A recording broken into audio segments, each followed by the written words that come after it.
ចាសួស្តីបងប្អូនទាំងអស់គ្នាថ្ងៃនេះខ្ញុំឆាខ្លាមជ្រូកជាមួយខ្ទឹមបារាំងចាមានម្ទេសផ្លោកក៏មួយផងបងប្អូនចាគ្រឿងក្រៅនេះខ្ញុំលាយរួចណាបងប្អូនមានប៊ីចេងស្ករទឹកត្រី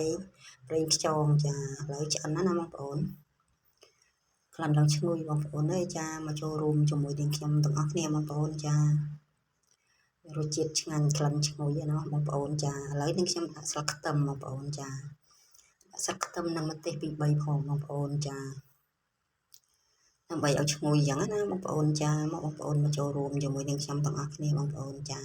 បងប្អូនមើលរបៀបនេះខ្ញុំឆាទាំងអស់គ្នាជាដំបូងនេះខ្ញុំស្រុះសិនណាបងប្អូនចាខ្លាមជ្រូកនេះខ្ញុំស្រុះសិនស្រុះឲ្យរាងបាត់ឆ្អាបចឹងណាបងប្អូនឲ្យរឹងសាច់ចឹងណាខ្ញុំយកមក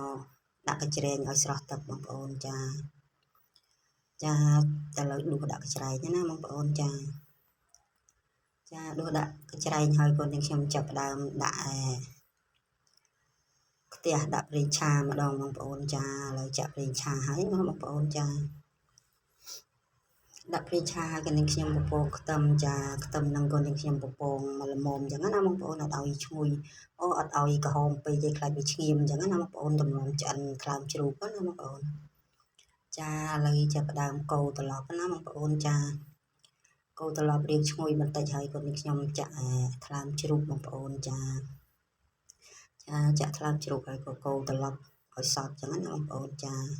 បងប្អូនអើយចាសុំទោសផងគ្រឿងក្រៅច្រឡំលុបចោលបាត់ហើយបងប្អូនចាដល់ពេលកូរត្រឡប់បន្តិចទៅក៏នេះខ្ញុំដាក់កាត់ចឹងណាដាក់ប៊ីចេងស្ករដាក់ប៊ីចេងមួយចុងស្លាបព្រាស្ករសមួយចុងស្លាបព្រាទឹកត្រីមួយចុងស្លាបព្រានិងរ៉ូឌីបងប្អូនមួយចុងស្លាបព្រាដែរចាដាក់រួចរាល់ហើយក៏នេះខ្ញុំកូរត្រឡប់ចឹងណាបងប្អូនចាដាក់រួចតែច្រឡំលុបចេញចឹងណាបងប្អូនចាឥឡូវក៏នេះខ្ញុំដាក់ខ្ទឹមបារាំងនិងម្ទេសបងប្អូនចាខ្ទឹមបារាំងនិងម្ទេសនឹងក៏នឹងខ្ញុំកូរត្រឡប់បន្តិចចឹងណាបងប្អូនចាឲ្យឆ្អិនខ្ទឹមបារាំងចឹងណាបងប្អូនចាកូរឲ្យសព្វបងប្អូនហើយចាកូរត្រឡប់កូរឲ្យសព្វហើយក៏នឹងខ្ញុំ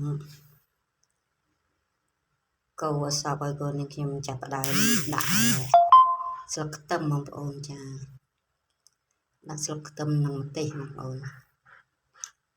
ចារៀងទ្រោមបន្លែបន្តិចណាបងប្អូនចាឆ្អិនបន្លែបន្តិចហើយក៏នេះខ្ញុំដាក់ស្លឹកខ្ទឹមនិងម្ទេសពី3ផងបងប្អូនចាតំណងបងប្អូនអើយចាមានរសជាតិឆ្ងាញ់បងប្អូនចាបងប្អូនមកចូលរួមជាមួយនឹងខ្ញុំទាំងអស់គ្នាបងប្អូនចាក្តៅហុយជាតិណាបងប្អូនអើយចាតំណងណាបងប្អូនអត់មានធុំក្លិនឆ្អាបអីទេណាបងប្អូនចាឆ្អាបឆ្អេះអីណាបងប្អូនព្រោះយើងដាក់ស្រុះសិនណាបងប្អូនថ្លើមស្រុះសិនបងប្អូនបានឆ្ងាញ់បង